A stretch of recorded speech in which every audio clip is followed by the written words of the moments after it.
Bonsoir à toutes et à tous, heureux de vous retrouver pour la tranche info en direct sur votre antenne Canal 10 Télévision avec au programme de votre soirée Info 10, le journal local et régional qui sera suivi du Focus. Et nous sommes jeudi et le jeudi c'est anthropologie, donc nous recevrons notre spécialiste des humanités classiques africaines Jean-Philippe Omotunde et ce soir nous aborderons la problématique du changement d'air. On vous expliquera exactement ce que c'est puisque nous passons maintenant dans l'ère du Verseau, nous avons quitté l'ère du Poisson. On vous expliquera. Le rendez-vous est à 19h. À 20h, vous retrouverez Brigitte Zabarel pour Santé 10. Mais pour l'instant, place à l'actu.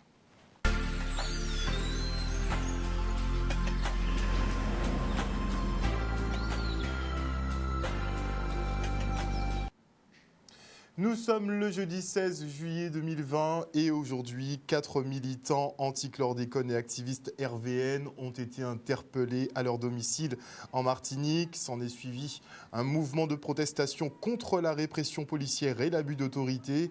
Plusieurs manifestants se sont ainsi donné rendez-vous devant le commissariat de Fort-de-France pour demander la libération de leurs camarades qui seraient accusés de dégradation, rébellion et violence contre les forces de l'ordre lors d'une manifestation qui s'est tenue le 13 janvier dernier. À l'heure où on vous parle, ils sont encore mobilisés devant la police à Fort-de-France. Et nous avons sur le plateau ce soir un des soutiens de ces activistes, Paco Iskandar. Bonsoir Paco. Bonsoir Harold. Alors, qu'est-ce qui se passe concrètement aujourd'hui en Martinique ?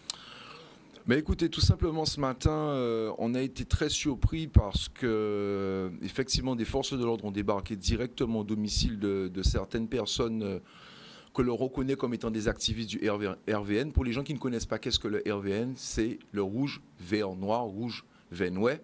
Donc c'est un mouvement identitaire qui revendique la Martinique. Et à juste titre de toutes les façons, qui aujourd'hui défend la Martinique, le peuple martiniquais dans toute sa diversité, dans tout son ensemble, sous diverses formes, qu'elles soient culturelles, qu'elles soient tout simplement identitaires, actions sociales, réunions, associations. Au jour d'aujourd'hui, le RVN est très, très, très divers. Je ne peux pas me prononcer, notamment parce que je suis guadeloupéen, mais je suis très solidaire du RVN parce qu'il y a beaucoup de diversité. Pour revenir au fait de ce matin, ces activistes qui ont notamment soutenu les 7 d'Océanis, les 7 d'Océanis, ce sont des militants anti-chlordécone, ils sont bien plus. On les a appelés les 7 d'Océanis parce que en 2019, donc au mois de novembre, ils avaient été interpellés devant le centre commercial d'Océanis lors d'une manifestation, un grand rassemblement qui appelait la population martiniquaise à se mobiliser face aux empoisonneurs du chlordécone qui sont aujourd'hui clairement connus, notamment de la presse, des médias, reconnus par l'État. L'État même reconnaît sa complicité, par sa passivité. Et donc en novembre 2019, ils avaient été interpellés. Un procès était prévu le 13 janvier. 13 janvier, j'étais venu d'ailleurs sur ton plateau à cette occasion, je m'en rappelle très bien, où j'avais exhorté le préfet de l'époque de foutre le camp de la Martinique. Ce que j'avais qualifié du procès de la honte, c'était une vraie boucherie. Pour ceux qui ne savent pas ce qui s'est passé en Martinique le 13 janvier, lorsque le soutien de l'ensemble des militants du RVN sous forme associative, collective, jeunes, anciens, tout ce que tu veux, sont venus pour assister à ce procès qui était public. Ils se sont fait délibérément charger par les forces de l'ordre, agressés par les forces de l'ordre. C'est quand même un symbole de la République française qui prône liberté, égalité, fraternité. Et de voir que face à des gens qui sont venus juste à coup de differ l'humanité et Zancet Pakamo au son des tambours, soutenir leurs frères, se font agresser, gazer. Et là, les images sont là, ça a duré toute une journée. Le procès a été reporté. Pendant ce temps-là, divers activistes se sont retrouvés interpellés pour différentes raisons, tout aussi rocambolesques les unes que les autres. Je pense à Christian le Gilet jaune, qui est un sympathisant et qui fait partie des 7 d'Océanis, mais qui était sympathisant justement de ce mouvement anti-chlordécone, qui avait aussi tourné des vidéos contre les bavures policières, parce que lors d'un procès des jeunes du RVN, il y avait eu des infractions et notamment des abus d'autorité publique de la part de certaines personnes.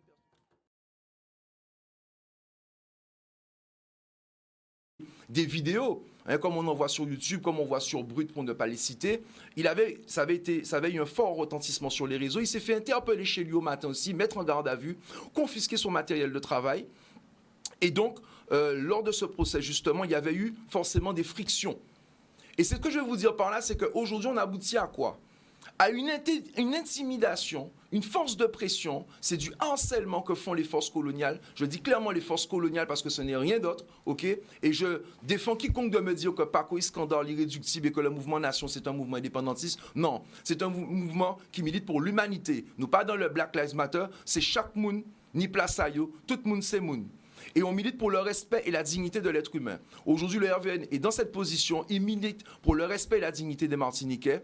Et visiblement, ça dérange parce que ce n'est pas un peuple de révoltés, de gens en colère. C'est un peuple aujourd'hui, en tout cas cette génération, parce que c'est animé par beaucoup de jeunes et entouré par les anciens. Ce sont des personnes qui sont animées d'une grande force spirituelle et de sagesse. Pourquoi je dis sagesse? Parce que ce ne sont pas des gens qui sont venus juste pour brailler.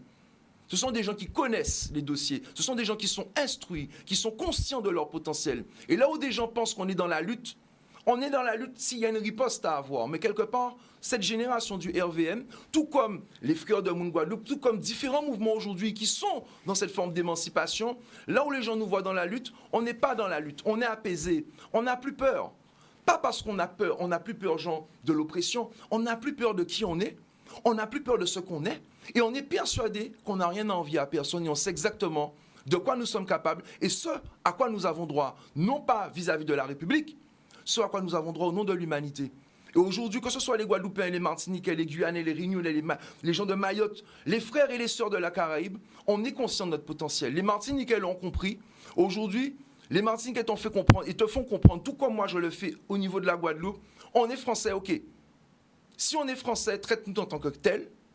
Et si tu veux qu'on reste français, c'est selon nos conditions et nos spécificités. Alors dernièrement, justement, tu étais en Martinique. Est-ce qu'on peut avoir un rapide retour, justement, de ton expérience là-bas, aux côtés notamment de ces militants? Je ne peux pas m'exprimer sur le sujet pour des raisons qu'on saura éventuellement lorsque tu me proposeras de venir sur le plateau, parce que mon retour de ma raison de ma venue en Martinique, c'était vraiment dans cette continuité de ce que Terence Brival avait initié en janvier, fin janvier, avec la venue de Kémy Séba, c'est la convergence des luttes. C'est un meeting qui visait à rassembler les forces vives, les têtes pensantes et aussi les forces prêtes à passer à l'action en termes de propositions concrètes pour cette convergence des luttes au niveau de ce qu'on va qualifier grosso modo des colonies françaises, hein, des petites Antilles, et bien sûr il y a la Réunion, il y a Mayotte. Donc je ne peux pas vraiment m'expliquer. Ce que je peux juste te dire très simplement, c'est que la Martinique vit une forme d'oppression qui est beaucoup plus frontale que ce qu'il y a en Guadeloupe, d'accord? Je prends l'exemple tout simplement, c'est que au jour d'aujourd'hui, par exemple, on a eu l'occasion de le voir en images, des jeunes activistes du RVN ne peuvent pas aller à la plage comme ils veulent. S'ils font un mouvement autour du tambour ou même un mouvement entre eux, on n'est pas dans le festif comme le Rome Fest, hein. On parle de vrais mouvements culturels.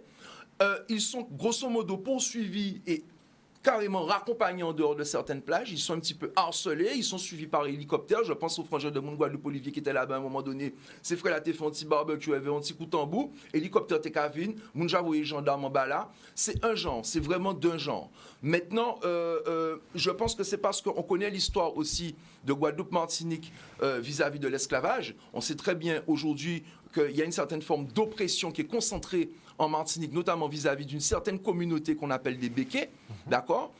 Bien entendu, il faut savoir cibler les béquets. Certains béquets sont tout à fait, on va dire, sont des partenaires de la République française et ils ont, si vous voulez, on va dire quelque part, tout ce qu'ils vont se permettre là-bas, l'État français le cautionne. Délibérément. Et c'est là que j'en viens quand même cette histoire de ce matin, c'est que les empoisonnés, on n'a jamais été encore les chercher chez eux à 6 heures du matin, d'accord? Je vais quand même aussi préciser une chose, ce ne sont pas des terroristes, d'accord? Même si des préfets comme Gugus a traité Guadeloupe de terroristes, nous a traité de terroristes, nous ne sommes pas des terroristes, nous sommes des personnes qui militons pour la dignité humaine dans toute sa diversité. Et aujourd'hui, force est de constater que c'est encore un moyen d'intimidation. C'est un moyen de pression peut-être pour décourager des gens de rejoindre le RVN ou de militer à leur côté parce que ces jeunes-là sont suffisamment intelligents, suffisamment bien encadrés et il n'y a pas que des jeunes dedans. D'accord? On les aurait convoqués, ils seraient venus. Non, c'était un moyen de leur mettre une pression, de péter la porte. Il y en a un d'entre eux, notamment la mère de Esaïe. On a failli le confondre avec son petit frère. Ils ont défoncé la porte de chez elle, ils ont traumatisé la mère, traumatisé le petit frère. alors que le jeune se serait rendu. Et justement, quand il a compris qu'il était recherché, il a pris ses précautions parce que nous organisons notre riposte intelligente. Nous avons quand même des avocats qui nous accompagnent, comme Maître Monotuka, qui je rends hommage, qui se bat aussi pour la dignité humaine, pour le tout monde Semoun. Et donc il s'est rendu au commissariat. Alors justement, c'est l'un des derniers qui s'est rendu. Donc c'est le seul d'ailleurs qui s'est rendu de lui-même. Esaïe a pris le soin de se faire accompagner par Maître Monotuka. Les vidéos sont en live sur le groupe Facebook de Guéhier Martinique Doubout. Et justement, il a été accompagné. Et l'ironie du sort, c'était limite à un moment donné, on ne voulait pas les laisser rentrer. Oui, et c'est là que tu as vu ça en image. Oui. Et ce qui était folklorique, c'est que grosso modo, on avait l'impression que les forces de police étaient emmerdées de pouvoir mettre la main sur Esaïe, mais accompagné de son avocat. Parce que notamment, Maître Germani n'a pas pu accéder au poste de police tout de suite, puisque le frangin Denzel qui s'est fait arrêter à 6h du matin, lui a passé pratiquement 5-6 heures tout seul sans avocat. D'accord. Dans la suite, devant la mobilisation du commissaire de Fort-de-France, les images sont sur Facebook. Big up à Faniwa, à Christian le Gilet jaune, il y en a plein. Ça circule en Martinique. Ils ont constaté que cet après-midi, il y avait encore la mobilisation. Les gens venaient. Une fois que le message passe, une fois que les gens sortent du travail, que tout le monde ait l'information, d'accord, nous ne sommes pas le mainstream, les gens se seront rassemblés. Et là, délibérément, à deux reprises, les forces de gendarmerie mobile qui ont pris le relais sur les forces de police municipales, donc visiblement, ils ont voulu mettre des blancs. Désolé, c'est vraiment ça. Hein. Ils ont roté ces nègres-là, et bien ils ont mettre des blancs. Parce que c'était les forces de police municipales de Fort-de-France qui étaient là, d'accord, les forces d'intervention, et ils ont retiré. Et là, lorsqu'ils ont mis les gendarmes mobiles, qui ne sont pas de la Martinique du tout, ils ont fait que charger. À 2 reprises, sur des anciens notamment, et je rends hommage au comité 13 janvier pour les citer qui étaient là, avec les jeunes, qui étaient là en train d'accompagner, qui étaient en train d'encourager, de soutenir, d'encadrer, et ils ont chargé délibérément à 2 reprises. Et dans cette histoire, nous avons encore un des 7 dossiers qui était là, qu'on appelle Lulu, qui était là et qui s'est fait attraper. Et tu as cité 4 au début, ben, décidément l'actualité va malheureusement trop vite. Il y en a un 5e qui s'est fait attraper, ils étaient à 7 sur lui, ils l'ont attrapé, on n'a pas de nouvelles, on n'a pas pu identifier encore qui c'est. Visiblement ils entendaient les cris dans le fourgon de police. Voilà, il y en a un qui s'est fait carrément entailler la main par justement les boucliers, donc lui il est toujours au lit parce qu'il a pu échapper, on lui a fait des bandages.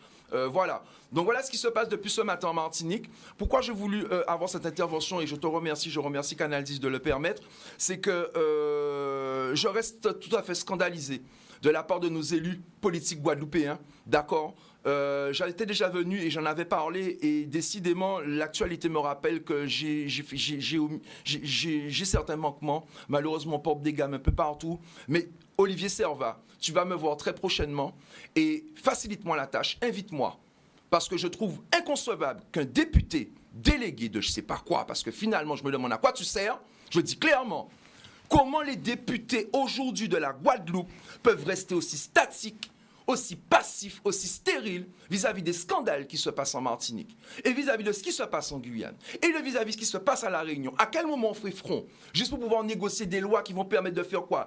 Des attributions de marché, des choses qui vont nous taxer, qui vont arranger tout le monde avec des radars, on va nous violer dans le portefeuille. Il faut arrêter de se... Désolé, c'est le plateau, en mémoire, Rodriguez, je vais rester correct. Sur mon Facebook, en cas j'irai maman zot. Mais en cas d'isot clairement, les élus de la Guadeloupe. Et j'en appelle aux nouveaux élus aussi. Vous avez pris position, faites honneur à vos ancêtres, faites-nous respecter entre Guadeloupéens, parce que moi, au jour d'aujourd'hui, je suis affolé depuis ce matin, quand tout le monde a besoin de faire l'argent pour survivre dans ce système-là, ça. Mais moi, en mal, en pas bien, moun voit Facebook en moi, pendant qu'à goumer, en pas bien de voir que les frères là. Et je dis, joue là, ça qu'a fait moins honte. Ils ont fait moins honte quand on sont Guadeloupéens parce qu'ils n'ont pas bougé bon d'azote, ils n'ont pas dit rien, ils n'ont pas pris position. Comment se fait-il qu'aucun élu de la Guadeloupe n'a encore pris son téléphone pour demander à Stanislas qu'est-ce qui se passe? Ce n'est pas normal ce qui se passe en Martinique. Voilà. Merci beaucoup. Merci à vous. Paco Iskandar d'être venu sur ce plateau ce soir pour nous éclairer effectivement sur les échauffourées qui ont cours en ce moment. Nous parlons devant le commissariat de Fort-de-France. Merci encore. Et d'ici l'an prochain, ce ne sont pas 100, mais 68 radars tourelles qui seront installés sur nos routes. Une petite précision portée par la préfecture à l'heure où l'opinion publique s'interroge sur le déploiement massif de ces dispositifs de contrôle. Et fermé au public depuis le confinement, les services de la sécurité sociale s'apprêtent à vous accueillir avec un niveau de sécurité maximum. La réception se fera uniquement sur rendez-vous et dans des locaux réorganisés. Le point en images. Pendant toute cette période de pandémie, dans le cadre de la relation avec nos usagers, nous avons surtout privilégié l'usage des téléservices et les échanges par mail. Donc actuellement, la CGSS est en reprise de ses activités et de ses missions. Et dans ce cadre-là, nous avons réouvert nos accueils sur rendez-vous du lundi au vendredi de 8h à midi. Alors c'est vrai qu'après la période difficile que nous avons vécue, nous avions vraiment à cœur de renouer le contact avec nos usagers en leur proposant un service attentionné, un accompagnement personnalisé de façon justement à mieux répondre à leurs attentes et à garantir un meilleur suivi de leurs demandes.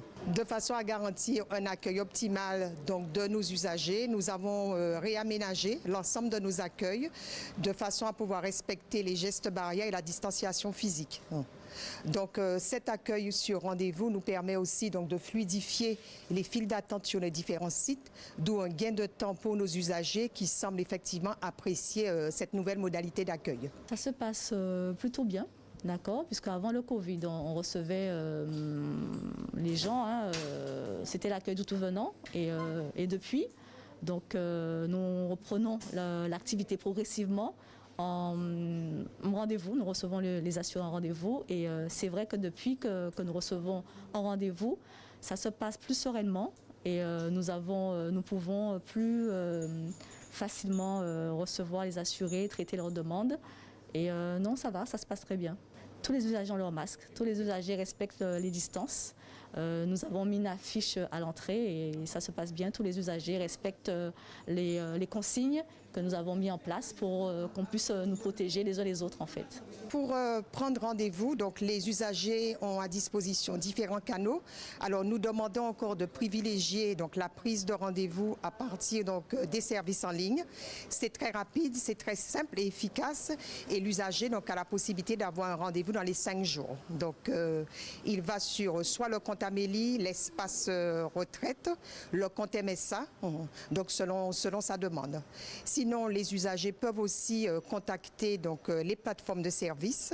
Donc, les différents numéros sont consultables sur notre site internet, donc cgss-guadeloupe.fr. Un reportage signé Michel Depape. Et une pandémie de Covid-19 qui a accentué la pauvreté et la précarité sur l'île. Un constat dressé entre autres par la Banque alimentaire de Guadeloupe, littéralement dépassée par les demandes au point d'en avoir épuisé son stock. C'est sans compter l'impossibilité de réaliser des collectes pendant 3 mois.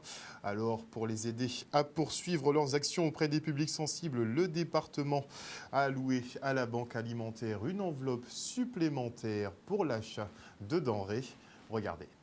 Les conditions sanitaires ont créé une situation nouvelle et jusqu'alors inconnue pour nous, c'est-à-dire une augmentation drastique des demandeurs de l'aide alimentaire. Nous sortons, je dirais, d'une période particulièrement difficile. Difficile pour nous qui sommes, je dirais, comment je vous dirais ça, qui sommes à la barre, mais difficile surtout pour nos compatriotes. On a découvert que par dignité, par fierté, je dirais, non pas par orgueil, mais par fierté, certains de nos compatriotes n'osaient pas dire qu'ils étaient en difficulté. Donc le Covid nous a permis d'être encore plus au service de cette population-là. C'est une population qui ne demande rien, mais qui a besoin, je dirais, de cette main tendue. Donc aujourd'hui, je me suis dit qu'il fallait que j'aille auprès de la Banque alimentaire, parce que c'est aussi un organisme que nous aidons beaucoup, nous accompagnons beaucoup. Je viens de voter 500 000 € pour leur permettre de chercher un terrain pour avoir un local mieux organisé pour pouvoir mieux servir.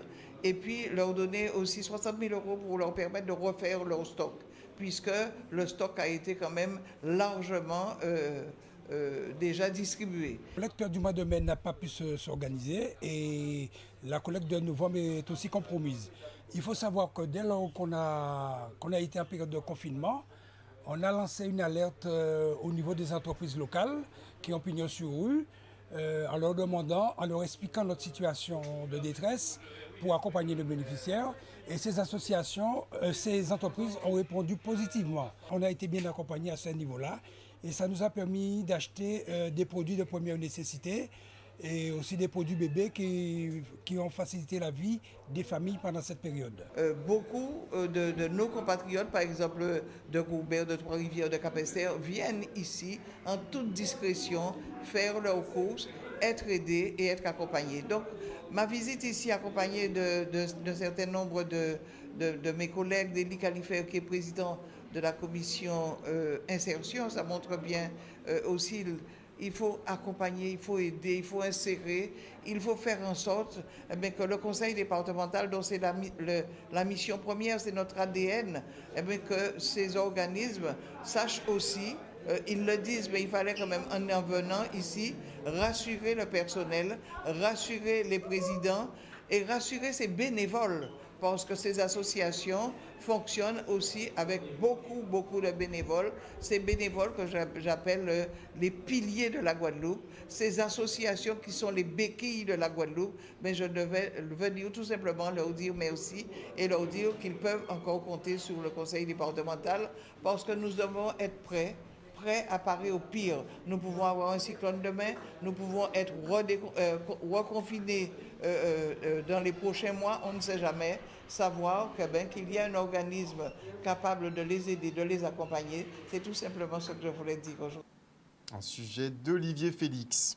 Et retour maintenant sur le conseil d'administration du Parc national de Guadeloupe qui dit au revoir à son directeur Maurice Anselme. Alors à l'ordre du jour, la sélection des 3 candidats à sa succession, la présentation du programme d'animation 2020 et celle du programme d'aide sociale et économique post-Covid. Puisque pour favoriser la relance, le parc entend opérer 430 000 € d'achat auprès des acteurs ayant le label Esprit Parc National. Le reportage. Aujourd'hui, on a tenu le conseil d'administration du Parc national sur plusieurs points. D'abord, il fallait donner un avis sur les candidats au recrutement au poste de directeur du Parc national de la Guadeloupe. Monsieur Anselme, l'actuel directeur, fait valoir ses droits à la retraite et il sera remplacé d'ici la fin de l'année.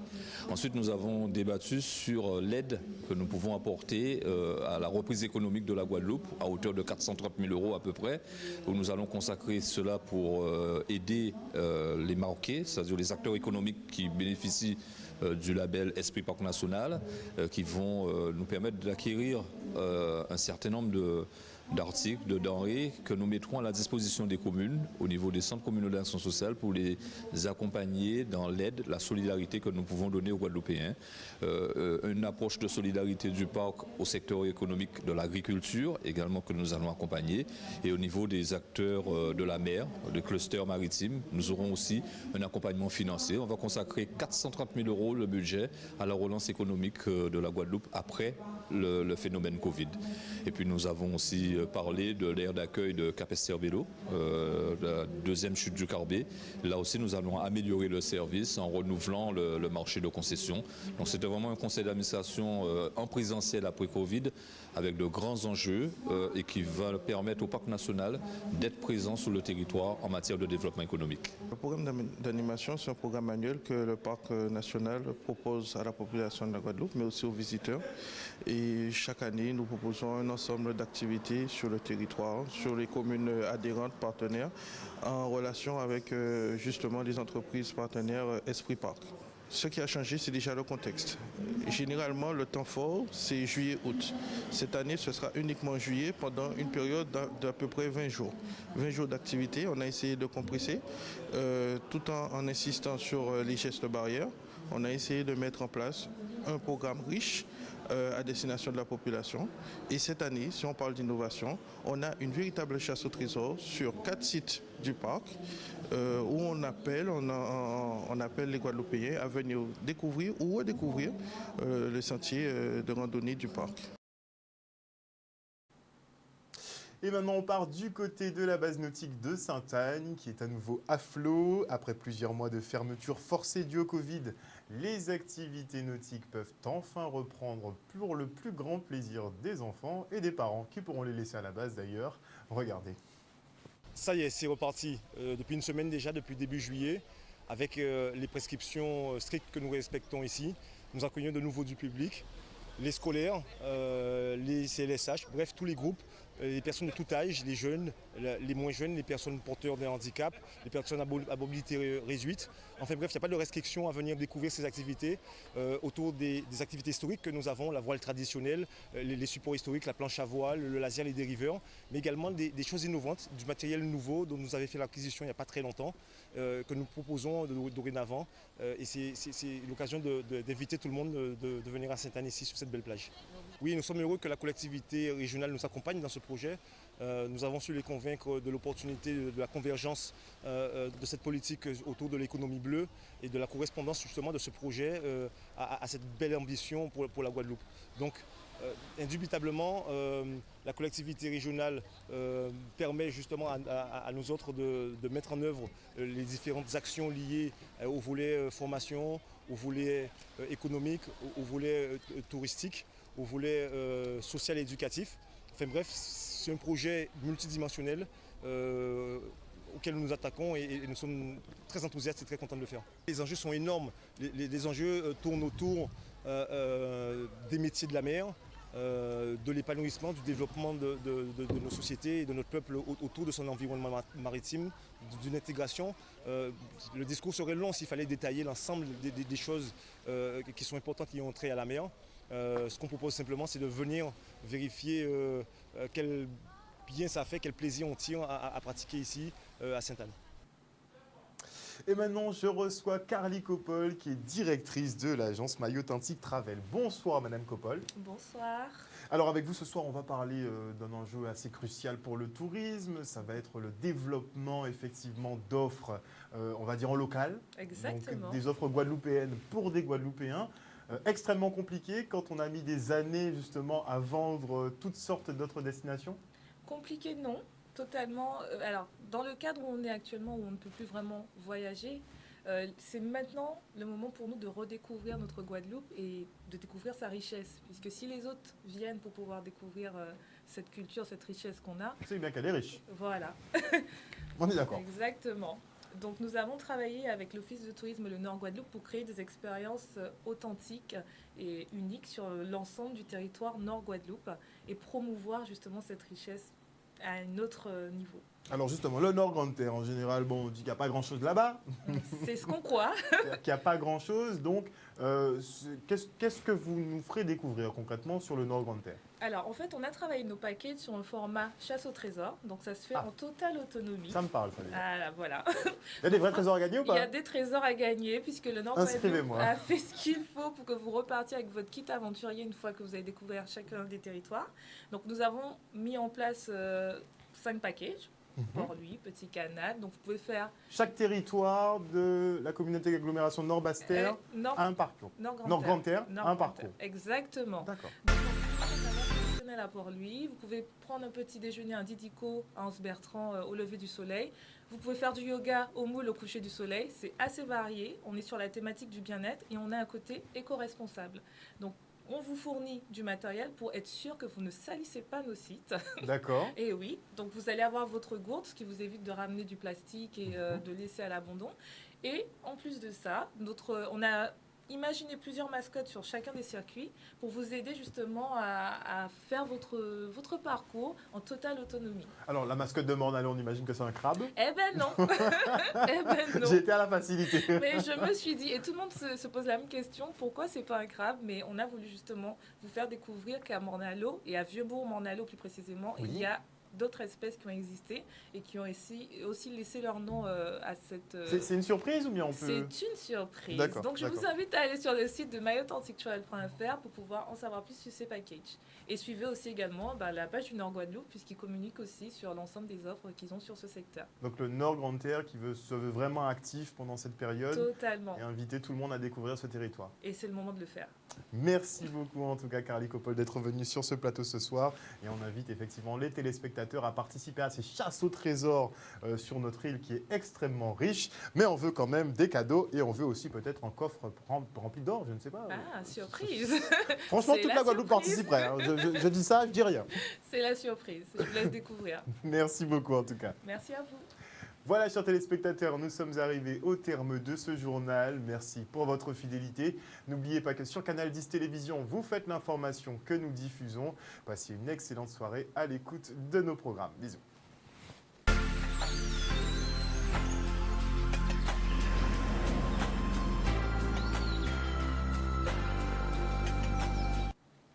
À venir dans la tranche info, le focus. Et nous sommes jeudi et vous le savez, le jeudi, c'est Anthropologie sur Canal 10. Et je recevrai Nusere Kalala Omotunde, notre expert des humanités classiques africaines. Et on parlera ce soir du basculement d'air, puisqu'on change d'air à peu près tous les 2050 ans. Et on vous expliquera en détail en quoi cela consiste. Ce sera tout de suite après la coupure pub. Et avant de se quitter, je dis bonsoir à Georges Toussaint, bonsoir à Dimitri Gobardan, bonsoir à Marie-Hélène Borès, bonsoir à l'agence Oxley, bonsoir à Yann, j'espère que ça va. Bonsoir à El Canario Valentino Cardena, toujours présent, je te salue.